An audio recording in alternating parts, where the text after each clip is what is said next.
Mesdames, Messieurs, bonsoir.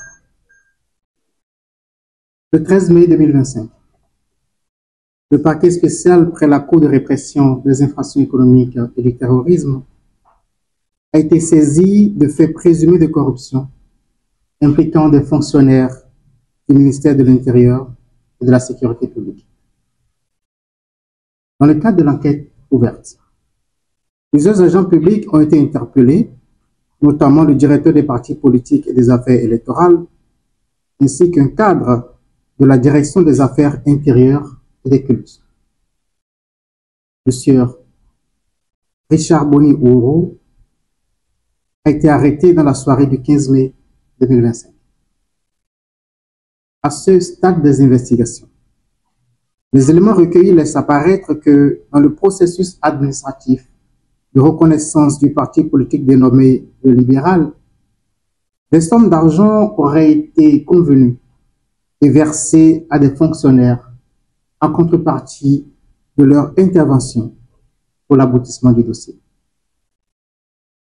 Selon les déclarations du directeur des partis politiques et des affaires électorales, une somme de 12 millions de francs CFA aurait été proposée pour l'obtention du récépissé de reconnaissance officielle du parti du sieur Ouro Richard Boni.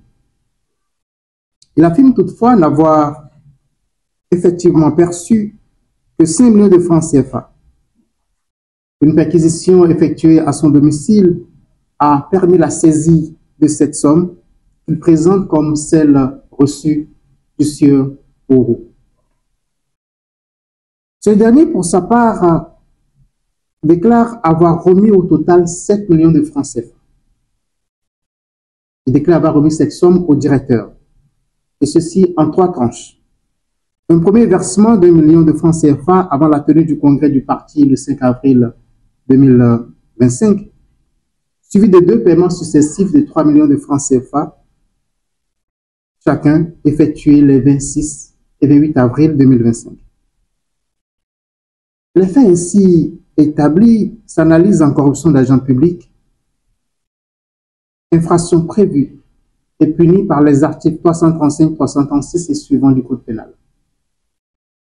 Le législateur béninois, particulièrement sévère sur cette infraction, punit aussi bien celui qui fait les dons que celui qui les agrée au fin d'accomplir un acte entrant dans le cadre de ses fonctions, mais non sujet à rémunération.